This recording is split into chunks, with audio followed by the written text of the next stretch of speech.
그 다음에 태종이 1415년 법제화한 서울근무법에 따른 서울차대제를 세종이 강화했다. 일본에서는 농공상의 차별이 거의 없고 천인, 우리의 노비격이죠. 이런 에타 hin인 비율이 2% 이하였습니다. 중국도 1% 이하고 세습은 없었습니다. 당대만 노비. 우리는 세습 노비. 천민의 속박 수준도 약했다. 적서차별은 있었지만 법제가 없고 약했다. 그 다음에 권위, 권력, 부의 분포를 보면 조선에서는 양반층이 이익을 모두 가지고 있습니다. 권위, 권력, 부. 하지만 일본에서는 권위는 왕과 공가, 공가랑은 귀족입니다. 왕 밑에 근무하는 귀족이 있었습니다. 권력은 무사층, 부는 호농과 호상이 가졌다. 균형되어 있어서 균형 원리가 작동할 수 있는 여지가 컸다. 지배층 대상의 규제 법규가 있는 일본이다. 무가 제법도다. 또는 그 이전에 어성패식무 이렇게 해가지고 일본에는 지금도 800년 전부터 지배층인, 쉽게 말하면 지배층 대상만 별도의 법제나 윤리 강령이 있었습니다. 근데 우리 조선에는 그런 게 없었어요. 경국대전이 왕만 빼고 모든 신하와 백성한테 다 일률적으로 적용됐습니다.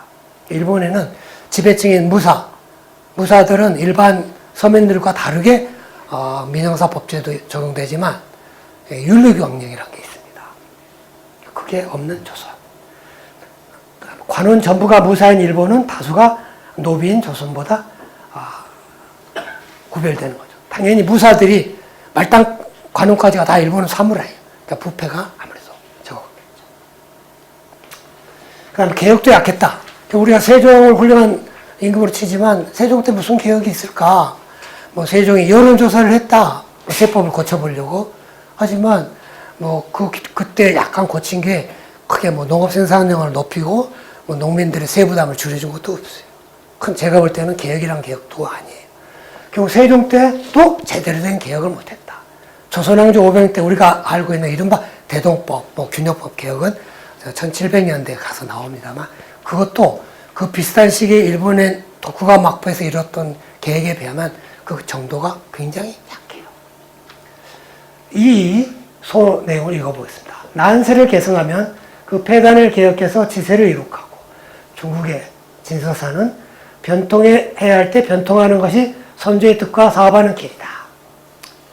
이렇게 얘기해야 되는 거죠. 신분차별 타파의 변통은 300년 뒤 정조 고종 때 100여 년에 걸쳐서 순차적으로 추진된다. 결국 신분차별, 노비제 같은 게 해소된 것이 요 300년 뒤다. 결국 태종, 세종 때 계약기법이 나라 발전을 가로막았다. 대동법 1608년부터 100여 년에 걸쳐 시행되고요. 균형법, 군복무에 관련 법제죠. 1751년. 그 다음에 갑오개혁 중에 큰 세 가지 개혁인데요.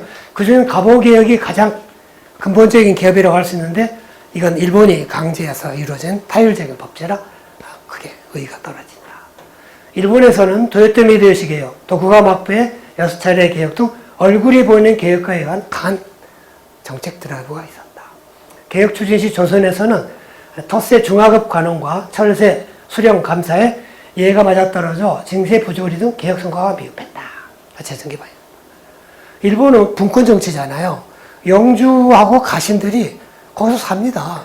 30년, 100년, 200년, 어떤 260년 내내 한 가문이 다른 지배한 있죠. 조선은 현령 현관 임기는 5 내지 6년이죠. 감사는 평균 1년. 철새죠. 그 다음에 이제 중인들이 텃세인데 결국 철새가 지도자들이 철새니까 쉽게 부정, 부패, 유혹에 빠져나갈 수 있었다. 쉽게 말해 독립재산제의 일본과 중앙정부로부터 의존하는 조선과의 차이라고 이해하면 되겠죠. 물론 우리 조선도 평안도라든가 일부 지역은 그 지역에서 조달한 재원 가지고 스스로 경비에 조달하기도 했었습니다. 농업 생산성이 낮았다. 그럼 세종이 아까 얘기했지만 세종 때 농업 생산이 높았느냐?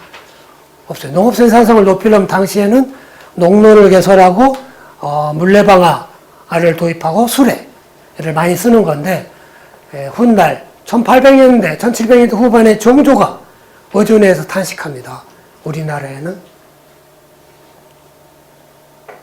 복희씨나 신농씨 이름과 다름이 없다. 수차는 가뭄에 대비하는 것이고 수레는 두 사람 몫을 일하는 것인데 지금까지 사용한다는 말을 들어보지 못해. 세종 때는 물론이고 아까 350년이 지난 정조 때도 그대로. 태종 때 모내기 금기령, 300년 지난 숙종 때도 모내기 금지를 하고 있어요. 배경에는 저수지가 없다는 거예요. 저수지가 있어야 모내기가 효과를 발휘할 수 있잖아요.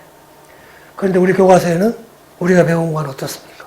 영조 때부터 저수지가 다수 확보되고 모내기가 확대됐다. 농업선생이 들었다. 사도세자의 아들인 영조의 손자인 정조는 그렇게 의존해서 그런 말씀을 하셨겠습니까? 정조가 얼마나 현지 순찰을 많이 하신 왕입니까? 아름다운 역사예요. 일본에서는 중국 못지않게 수레와 수차가 보급됐다. 생산성이 높고 저물리 비용, 농로와 가도가 일찍 정비됐다. 이 가도에게 나왔는데요. 우리는 조선왕조가 끝날 때까지 서울서 부산이 가로폭 3m가 안 됐습니다. 서울서 부산을 소에다 짐신 두 사람이 간신히 교행할 수 있었어요. 마차 2대는 교행도 힘들어요. 국방상 외침을 우선하다 보니까 상공업진흥 뒷전이었어요. 일본은 이미 1400년대부터 1500년대에 걸쳐가지고 웬만한 주요 도로는 4m에서 6m로 다 정비됩니다.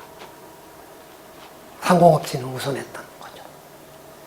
1700년경 비교해보니까 대략 일본의 한 73%. 농업 분야에서 잉여 자본과 축적 부족은 19세기 중후반 우리가 이제 개항하기 때죠. 근대화하려고 할 때 국력 격차를 굉장히 확대시켜서 자발적인 근대화를 힘들게 만든 원인이 됐다. 그 다음에 상공인 박대. 상공인 박대는 조선시대 내내 유지됩니다. 건의를 안 받아들입니다. 그러니까 조정의 기관이 건의를 해도 거부가 되어버립니다. 또는 왕이 하라고 해도 왕명이 쭉 내려가는 과정에서 흐지부지 돼버립니다. 그러니까 조선에서는 상공업은 본업인 농업과 대비돼서 말업이라고 불렸습니다. 상공인은 신양역처, 신부는 양민이지만 하는 일이 천민이다. 사실상 천민대우 받았어요. 역사의 이름을 남긴 상공인은 도공신당길, 그 임진왜란 때 넘어간 오늘날 심수관으로 알려진 그 선조죠. 대동여 지도의 김정호. 김정호가 아마 공인이었을 걸로 추정합니다. 여러 가지로 보면. 제주 거상인 김만덕 상인이죠. 친러파 기용이 친일파의 이하영. 이분들은 나중에 이제 내각에 등용이 되는데 정치하시기 전에는 이용익은 보부상이었어요. 이하영이라는 사람은 이제 외무장관, 주일대사 하는 사람인데 그 사람은 부산에서 장사하던 분이에요. 네. 그럼 조선의 선비 이들은 중용이 뭡니까? 중국의 고전 아닙니까? 우리 선비들이 사서삼경으로 공부하는 한 책자인데 그 20장에 이런 말이 나옵니다. 구경인데 여러 공인들을 불러서 재화 서비스를 풍족히 해라. 쉽게 말하면 공인들을 우대해라. 공돌이들을 우대해라. 그렇죠. 장인들이죠. 그래야 좋은 성도 쌓고 국방을 튼튼히 할 거 아니냐. 일본에선 도시 서민인 존이은 경제적으로 여유로워 무사 대상으로 대금업. 아까 부는 이 도시에 사는 상인이나 혼농이 가지고 있었다고 그랬죠. 힘을 가졌어요. 무사들은 권력은 가졌지만 부는 가지고 있지 않았어요.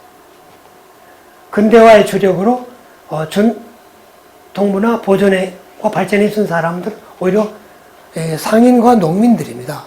오늘날 일본의 가부키, 노, 조루리 등 전통문화 세계적으로 평가가 높습니다만 그걸 일본의 사무라이들이 보존하고 키운 게 아니에요. 사무라이들은 공식적으로 가부키 보면 안 된다 했어요. 비공식적으로는 관람은 됐지만 오히려 그 도쿄 극장이 있고 그 극장에서 상영되는 가부키나 노, 조루리는 인형극 동안 상인들과 농민들, 부자, 서민들 대상이었어요.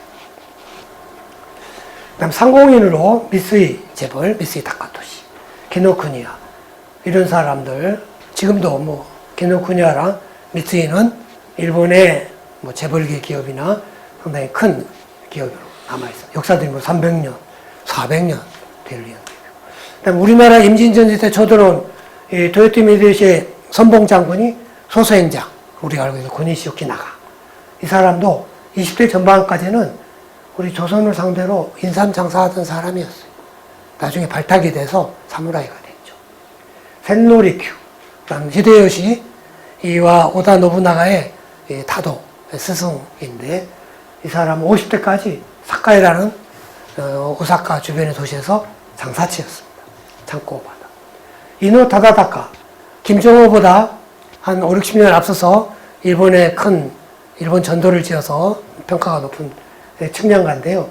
이분도 40대 후반까지 양조했어요. 그 다음에 강항은 간양록에서 예승원 정사랑 개사란 부분에서 일본 사회는 이런 명인들을 대우하고 예우한다. 상공업과 종사자에 대한 인식 대응 차이가 양국의 산업화에 영향을 미쳐서 일본은 열강의 일원이 되고 조선은 식민지가 일원이 됐다라고 볼 수도 있지 않겠나. 민생 우선.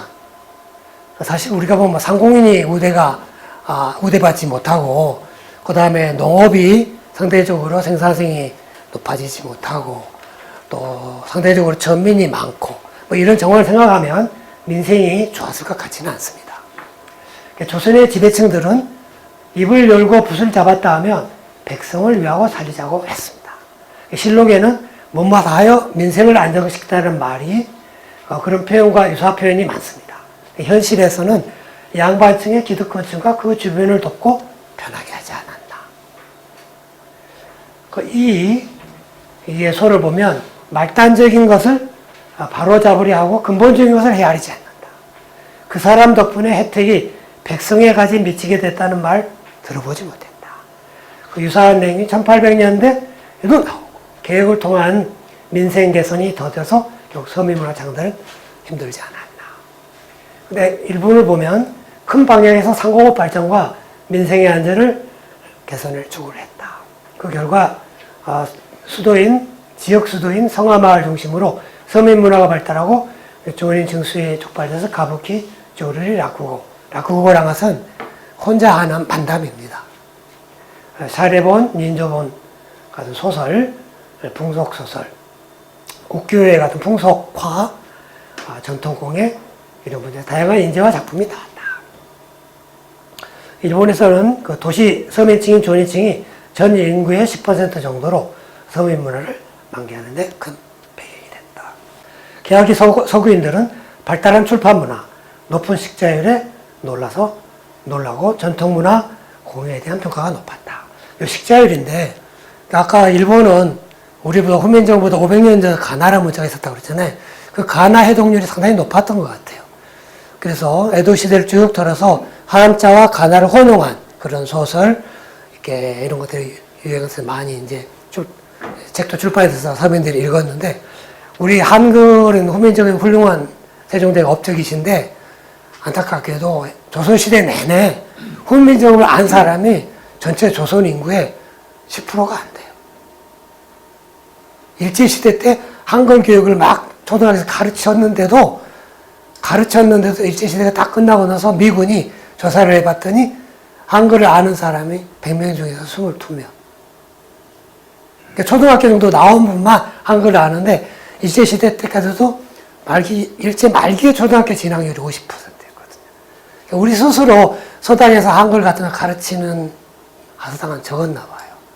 그러니까 우리가 그렇게 칭찬하는 훈민정음 한글이지만 조선시대 내내 양반도 안 썼고 서민도 한글을 안 썼어요, 사실상. 그리고 뭐 홍길동전, 흥부전 얘기하지만 그 출판 인쇄술이 떨어져가지고 제대로 홍길동전, 춘향전 사서 읽어볼 만한 책도 없었어요. 우리는 굉장히 아름답게 우리 역사를 배워온 것 같아요.